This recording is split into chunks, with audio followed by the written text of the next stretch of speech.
रामकृष्ण हरी. सार्थ श्री ज्ञानेश्वरी. अध्याय 18. मोक्ष संन्यास विभाग योग. भाग 4. अनिष्टमिष्टं मिश्रञ्च त्रिविधं कर्मणः फलं भवत्यत्यागिनां प्रेत्य न तु संन्यासिनां क्वचित्. फलाच्या आसक्तीचा त्याग न करणाऱ्या पुरुषांना त्यांच्या कर्माचे अनिष्ट, इष्ट व मिश्र असे 3 प्रकारचे फळ मृत्यूनंतरही प्राप्त होते.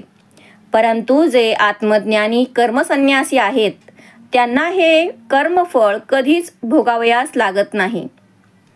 एरवी तरी धनंजया त्रिविधा कर्मफळा गायया समर्थते की भोगावया जेन सांडितीची आशा आपणची विऊनी दुहिता की न मम म्हणे पिता तो सुटे की प्रतिग्रहिता जावई शिरके विषाचे आगरही वाहती ते विकिता सुखे लाभे जिती एरणी माले जे घेती वेचोनी मोले तैसे करता कर्म करू अकर्ता फळाशा न धरू एथ न शके आवरू देही ते कर्म वाटे पिकलिया वृक्षाचे फळ अपेक्षितयाचे ते विसाधारण कर्माचे फळ घेतया परी करुनी फळ नेघे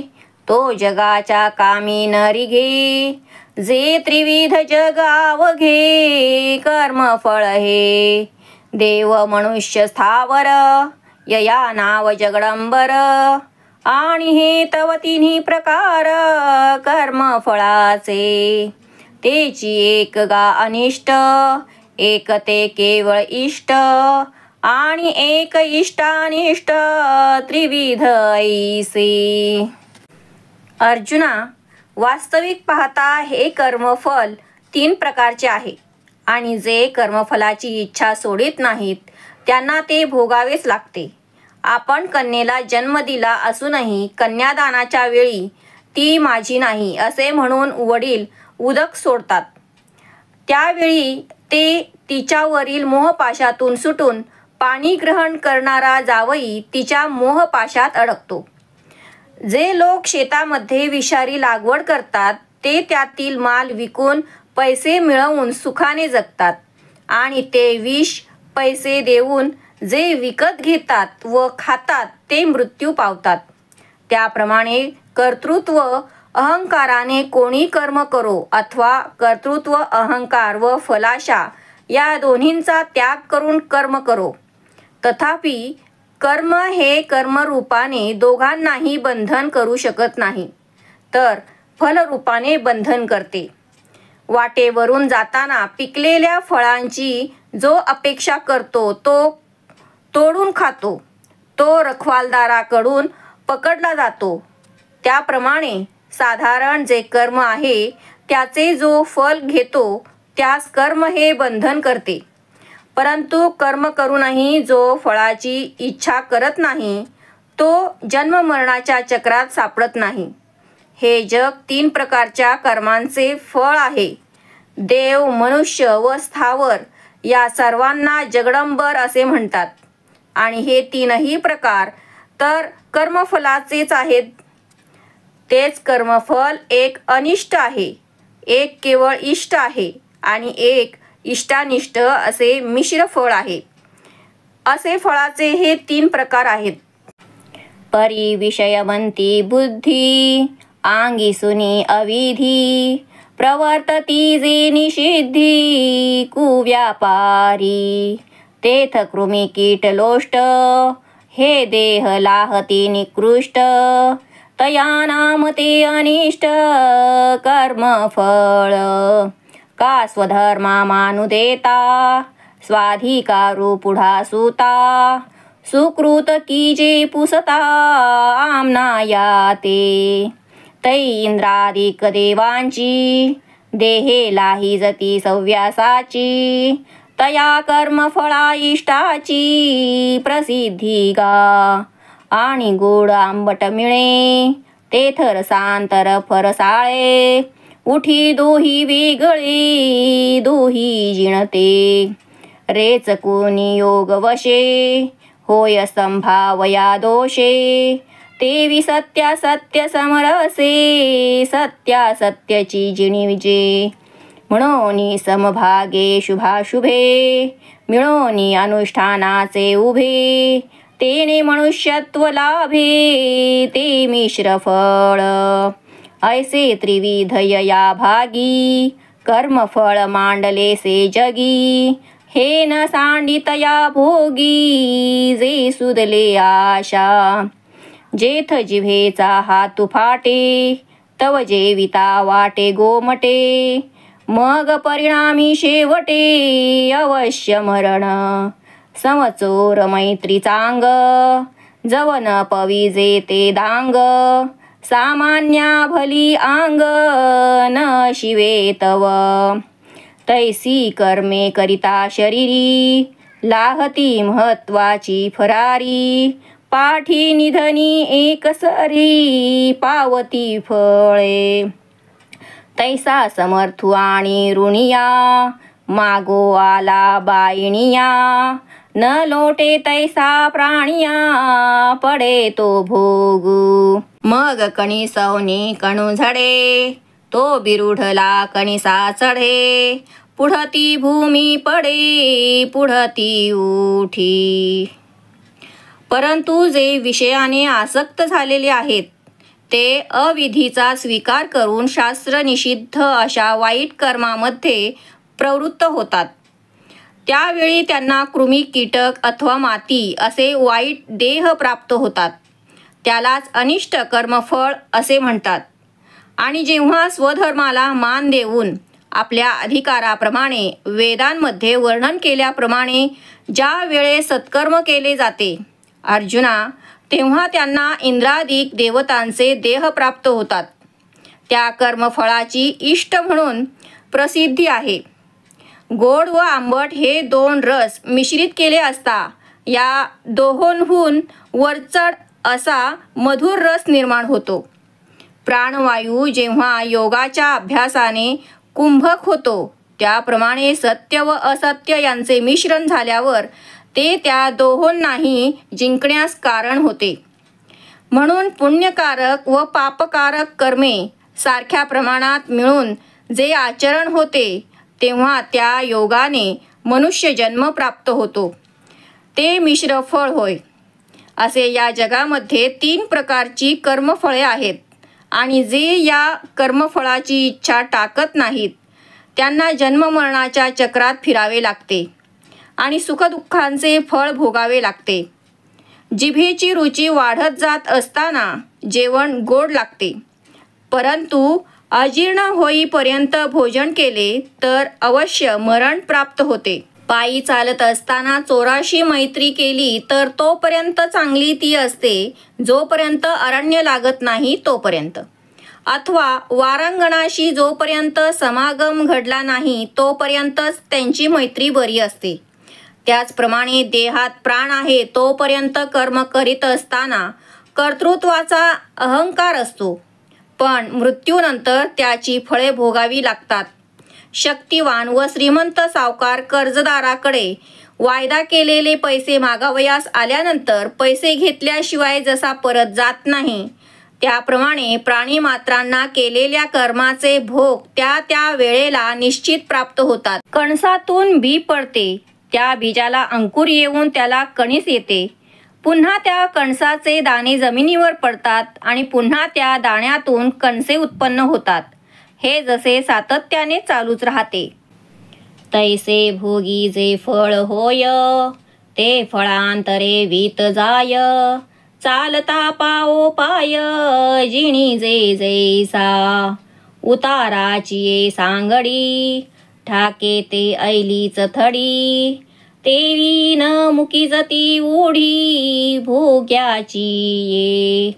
पै साध्य साधन प्रकारे फळ भोगू तो पसरे. एवं गोविले संसारे अत्यागी ते.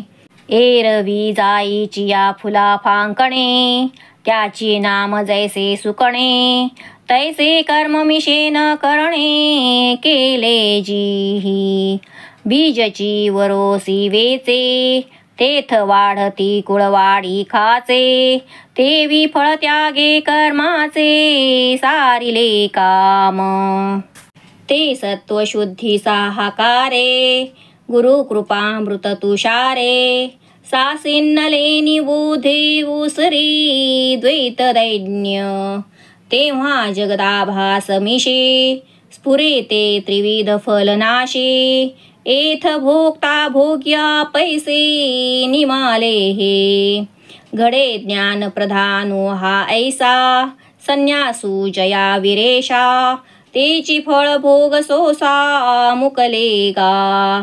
आणि येणे कीर संन्यासे, जय आत्मरूपी दिठी पैसे.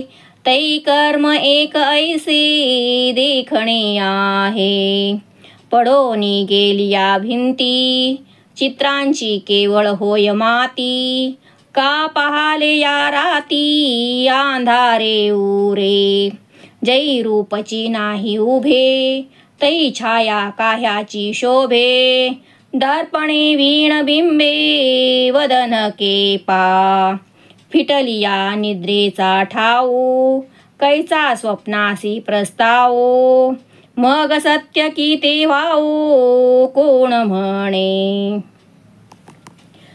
त्याप्रमाणे मागील कर्मफळ भोगत असताना जी कर्मे होतात ती आणखीन दुसऱ्या कर्मफळांना उत्पन्न करीत राहतात. कर्मापासून फळ, फळापासून कर्म, हे चक्र अविरत सुरू राहते. ज्याप्रमाणे चालत असताना एक पाय दुसऱ्या पायाला मागे टाकून पुढे पडतो, अथवा होडी एका तीरावरून दुसऱ्या तीरावर गेल्यावर तिला प्रत्येक तीर अलीकडचाच होय, कारण प्रत्येक तीराला तिला पलीकडेपणा आहेच. त्या नावेची नदी तरून जाण्याची क्रिया बंद पडत नाही, त्याप्रमाणे फलाच्या उपभोगाला शेवट नाही. कर्मफलापासून फलभोग व फळभोगापासून पुन्हा कर्म, अशा साध्य साधनांच्या प्रकाराने फळभोग विस्तार पावतो. याप्रमाणे कर्मफळाचा त्याग न करणारे लोक संसाराच्या मोहजाळात गुरफटले जातात.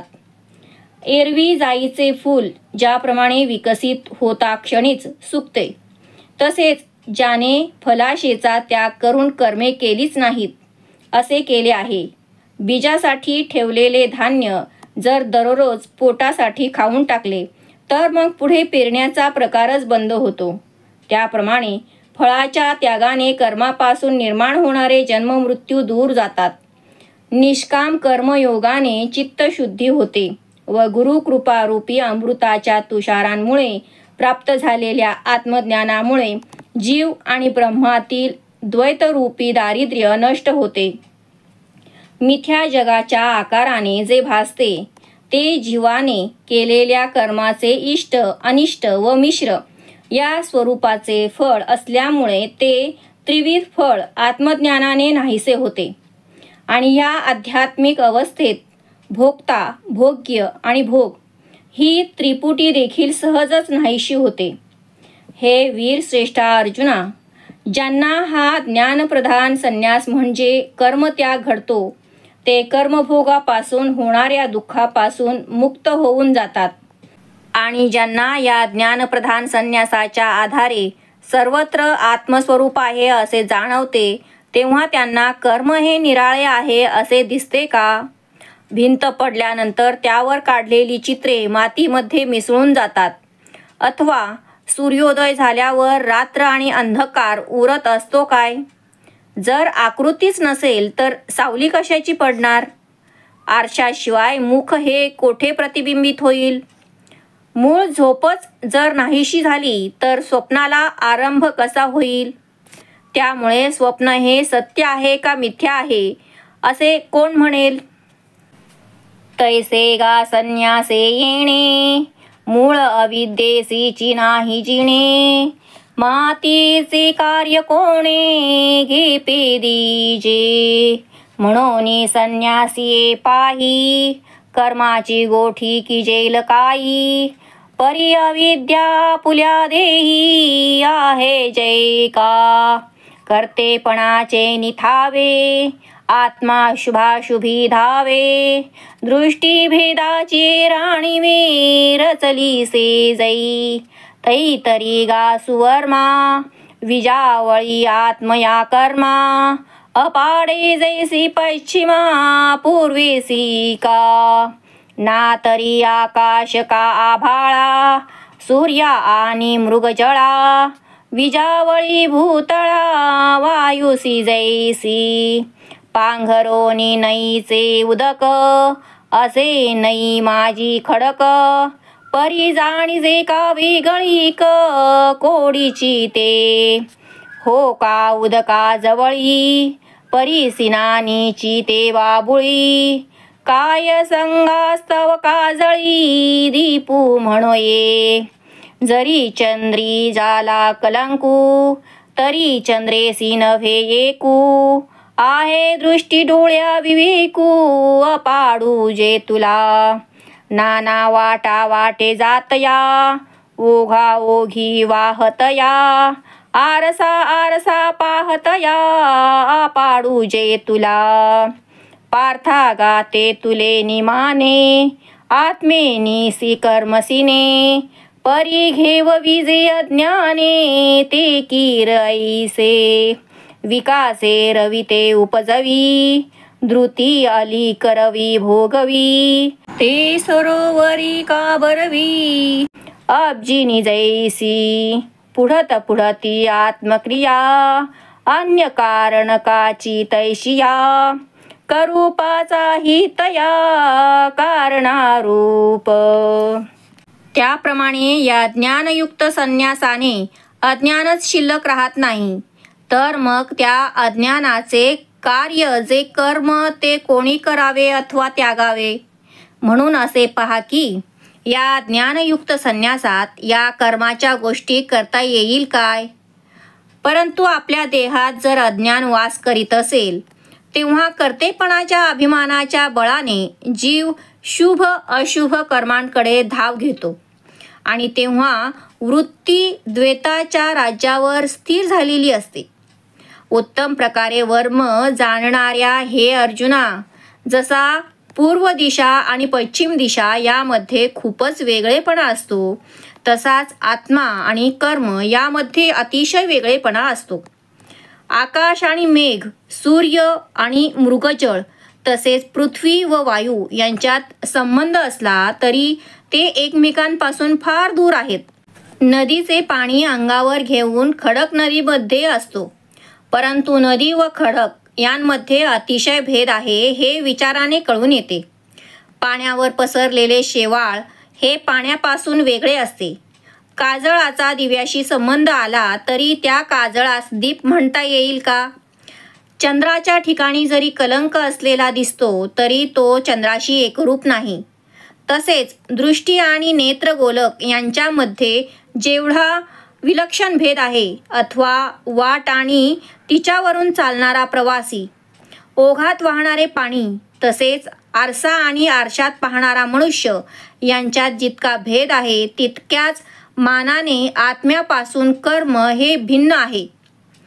परंतु हे अर्जुना अज्ञानामुळे ही दोन्ही एकच आहेत असे वाटते जशी सरोवरातील कमळे उमलल्याने सूर्याचा उदय झाला आहे असे कळवितात आणि आपल्यातील मकरंदाचा भ्रमराकडून उपभोग घेवावितात अर्जुना पुन्हा पुन्हा हे सांगणे आहे की आत्म्याच्या ठिकाणी भासणाऱ्या क्रिया आत्मभिन्न कारणाने घडत असतात ती कारणे 5 आहेत त्या 5 कारणांचे स्वरूप मी तुला विशद करीत आहे पंचैतानि महाबाहो कारणानि निबोध मे सांख्ये कृतान्ते प्रोक्तानि सिद्धये सर्वकर्मणाम हे महाबाहो संपूर्ण कर्मे सिद्ध होण्यास ही 5 कारणे सांख्य सिद्धांतात सांगितली आहेत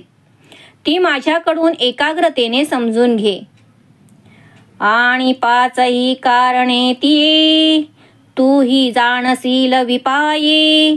जे शास्त्रे उभवुनी बाहे, बोलती जयांते. वेदरायाचिया राजधानी, सांख्य वेदांताच्या भुवनी. निरूपणाच्या निशाणध्वनी, गर्जती जिये. जे सर्व कर्म सिद्धी लागी, इयेची मुदले हो जगी. तेथ न सुवावा भंगी, आत्मराजू.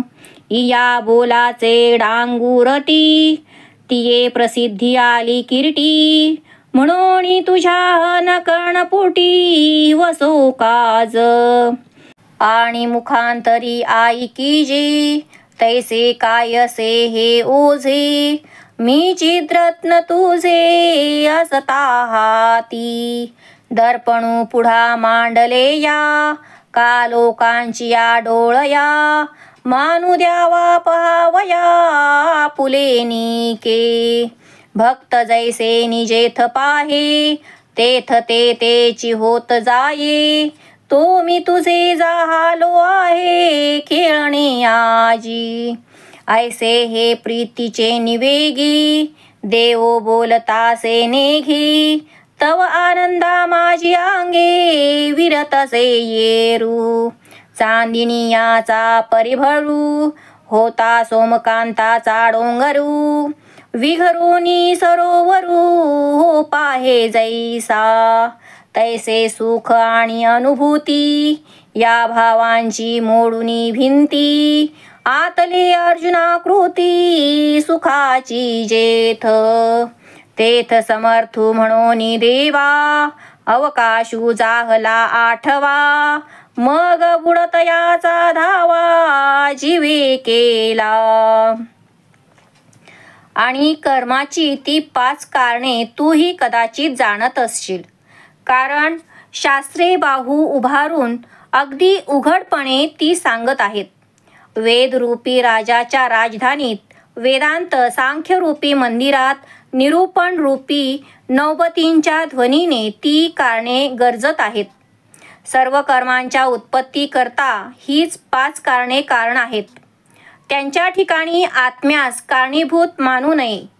अर्जुना, अशा वर्णनाच्या दवंडीने ती कारणे प्रसिद्धी झाली आहेत. म्हणून ती कारणे तुलाही माहीत असू देत, त्याचा उपयोग होईल. आणि मी हा प्रत्यक्ष ज्ञानरत्न तुझ्या स्वाधीन असताना दुसऱ्याच्या मुखाने ऐकावे, असे दुसऱ्याच्या उपकाराचे ओझे तरी तुझ्यावर कशाला पाहिजे? आपल्या समोर आरसा असल्यावर आपले रूप पाहण्यासाठी लोकांना माझे रूप कसे दिसते ते सांग, अशी कशासाठी विनंती करावी? भक्त ज्या भावनेने जेथे पाहिल त्या भावनेप्रमाणे मी तेथे तसा होत असतो. असा तो मी तुझ्या हातातील खेळणे झालो आहे, म्हणजे तुझ्या स्वाधीन झालो आहे. अशाप्रमाणे बोलत असताना देव भानावर राहिले नाहीत. आणि त्याच वेळी आनंदामुळे अर्जुनाचेही देहभान लय पाहू लागले. चांदण्यांचा भार अंगावर पडला असता सोमकांत मण्यांचा डोंगर देखील जसा विरघळतो व तो जसा सरोवर होऊ पाहतो, त्याप्रमाणे सुख आणि अनुभव या द्वैताच्या भिंती पाडून सुखच अर्जुनाच्या आकृतीचे दिसू लागले. तेव्हा देव समर्थ असल्यामुळे त्यांना आठवण होऊन त्यांनी सुखाच्या सागरात बुडणाऱ्या अर्जुनाला वर काढले. अर्जुना ऐसणे धेंडे, प्रज्ञा पसरेसी बुडे. आले भरते एवढे, ते काढूनी पुढती. देवो म्हणे हा गा पार्था, तू आपण पे देख सर्वथा. तव श्वासूनी ये रे माथा, तू कियेला. म्हणे जाणसी दातारा, मी तुझशी व्यक्ती शेजारा. उबगला आजी एका हारा, येऊ पाहे. तयाही हा ऐसा, लोभे देतसा जरी लालसा. तरी काजी घाली तसा, आड जीवा. तेथ श्रीकृष्ण म्हणती निके, अद्यापि नाही मा ठाऊके. वेड्या चंद्रा आणि चंद्रिके न मिळणे आहे. आणि हाही बोलोनी भाओ तुझ दाऊ आम्ही भिवो. जे रुसता बांधे थाओ ते प्रेम गाहे. एथ एकमेकाची खुणे विसंवादू तवची जिणे. म्हणून असो हे बोलणे ये विषयीचे. मग कस कसे ते आता बोलत होतो पंडुसुता. सर्व कर्म भिन्नता आत्मेनीसी. तव अर्जुन म्हणे देवे माझी ये मनीचेची स्वभावे. प्रस्ताविले बरवे प्रमेयतेची. जे सकळ कर्माचे बीज कारण पंचक तुझ. सांगेन ऐसी पैज घेतली का. आणि आत्मया येथ काही सर्वथा लागू नाही. हे पुढारलासी ते देई लहाणे माझे. यया बोला विश्वेशे म्हणितले तोषे बहुवसे. ये विषयी धरणी वैसे ऐके के जोडे. अर्जुन एवढा मोठा श्रेष्ठ पण बुद्धीच्या विस्तारासह त्यात बुडाला. एवढे त्याला सात्विक प्रेमाचे भरते आले होते. देवाने त्याला आनंद सागरातून वर काढले. देव म्हणाले, हे अर्जुना तू देहभानावर ये आणि आपण कोठे आहोत ते बघ. तेव्हा अर्जुनाने उसासा टाकून आपण देहभानावर आलो आहोत असे मान हलवून सुचविले. अर्जुन म्हणाला, देवा तू जाणतोस की तुझ्याहून वेगळा देह धारण करून तुझी संगती करण्याला कंटाळलेला मी मूळ ब्रह्मस्वरूपी पूर्ण ऐक्याला येऊ पाहत होतो.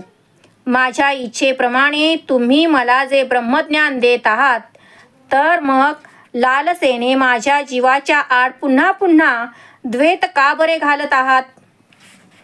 तेव्हा श्रीकृष्ण म्हणाले, तुझे बोलणे एका दृष्टीने खरे आहे.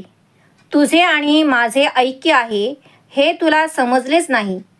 अरे अर्जुना, चंद्र आणि चांदणे यांचा कधी वियोग घडतो का.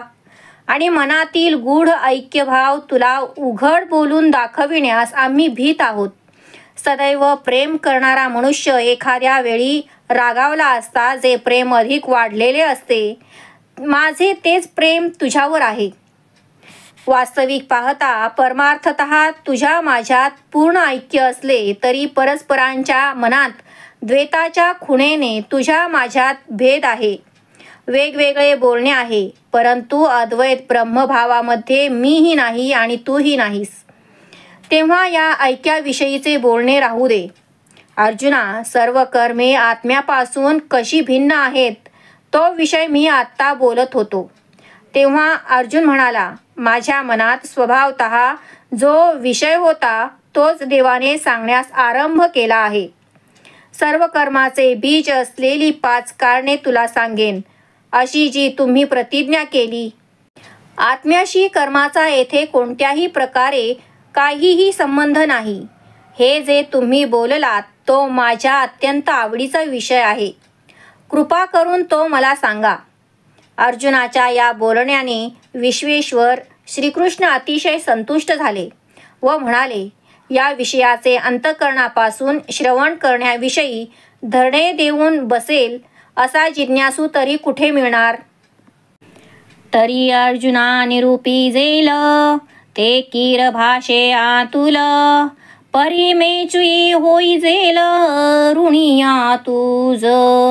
तव अर्जुन म्हणे देवो काही विसरले मागील भाओ.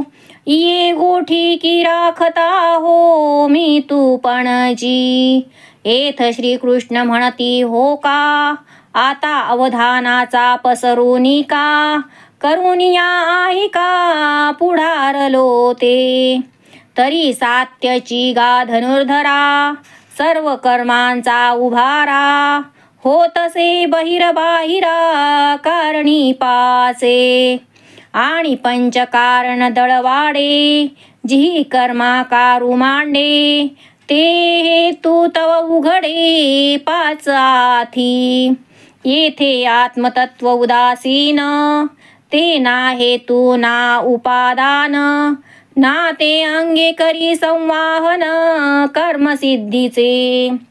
तेथ शुभाशुभी अंशी, निपजती कर्मे ऐसी, राती दिवो आकाशी जिया परी. तोय तेज धूमो यया वायुशी संगमो, झालिया होय भ्रांगमो व्योमते नेणे. नाना काष्ठी नाव मिळे, ते नावाडे निचळे, चालविजे अनिळे उदकते साक्षी. काकवणे एके पिंडे, वेचिता अवतरे भांडे, मग भवंडीजे दंडे भ्रमे चक्र. आणि कर्तृत्व कुलालाचे, ते काय ते पृथ्वीचे, आधारा वाचुनी वेचे विचारी पा. हेही असो लोकाचिया, रहाटी होता आघविया, कोण काम सवितया अंगाले. तैसे पाच हेतू मिळणी, पाचेची इही कारणी, की जे कर्मलतांची लावणी आत्मासीना. आता तेची वेगळाली, पाचही विवचुगा भली, तू कोणी घेतली मोतिये जैसी. अर्जुना, तुला ते खरोखर सुलभ भाषेत सांगण्यात येईल, कारण तुझ्या माझ्यावरील प्रेमामुळे मी तुझा अत्यंत ऋणी आहे. तेव्हा अर्जुन म्हणाला, तुम्ही मागील गोष्टीचा अभिप्राय विसरलात काय? मी व तू हे द्वैत हे आपल्या बोलण्यात का बरे आणता? त्यावेळी श्रीकृष्ण म्हणाले, बरे, आता ते राहू दे. जी गोष्ट मी तुला सांगायला सुरुवात केली होती ती सांगतो. तरी आता एकाग्र चित्ताने ऐक. हे धनुर्धरा, खरोखर सर्व कर्मांची उभारणी आत्मतत्वाच्या बाहेर असलेल्या 5 कारणांनी होते. आणि ज्या 5 कारणांच्या योगाने जो कर्माचा अफाट पसारा निर्माण होतो, तीच 5 कारणे त्या कर्मास हेतू असतात. या कारणां वाचून आत्मतत्व उदासीन आहे. ते निमित्त कारण देखील नाही व उपादान कारण देखील नाही, अथवा कर्माचे ओझे अंगावर घेऊन आलेले सहकारी कारणही नाही. शुभ अथवा अशुभ कर्मे अशा प्रकारे होतात की रात्र व दिवस आकाशामध्ये उत्पन्न झाले तरी आकाश हे त्यापासून वेगळे असते. सागराचे पाणी, सूर्याचे तेज आणि अग्नीचा धूर या तिघांचा वायूशी संगम झाला म्हणजे आकाशामध्ये ढग निर्माण होतात. परंतु आकाशाला या गोष्टींची काही जाणीव नसते. अनेक लाकडे एकत्र जोडून नाव तयार केली जाते. नावाड्याकडून ती नाव वल्हविली जाते आणि अनुकूल वाऱ्याने ती पाण्यावरून चालविली जाते. परंतु नदीतील जल मात्र केवळ साक्षीभूत असते. मातीचा एखादा गोळा घेऊन तो चक्रावर ठेवून दांड्याने चाक फिरवले म्हणजे त्यातील माती पण जाऊन भांडे तयार होते. त्या चिखलाच्या गोळ्याचे भांडे बनविण्याचे काम कुंभार करत असतो. आता या चिखलाच्या गोळ्याचे भांडे बनविण्यात एका आधाराशिवाय पृथ्वीचे काय बरे खर्च होते याचा विचार कर. पण हाही दृष्टांत असो. जगातील सर्व लोकांचे कर्म सूर्याच्या प्रकाशात होत असतानाही सूर्य ज्याप्रमाणे त्यापासून अलिप्त असतो, त्याप्रमाणे ते 5 हेतू एकत्र आल्यावर त्या 5 कारणांकडून कर्मवेलीची लावणी होते. आत्मा या कारणांहून व क्रियेहून वेगळा आहे. आता ती 5 कारणे उत्तम प्रकारे वेगवेगळी वर्णन करून सांगतो. मोती ज्याप्रमाणे तंतोतंत वजन करून घ्यावेत, त्याप्रमाणे कर्माच्या कारणांची सर्व यथार्थ लक्षणे तुला सांगतो, ती श्रवण कर.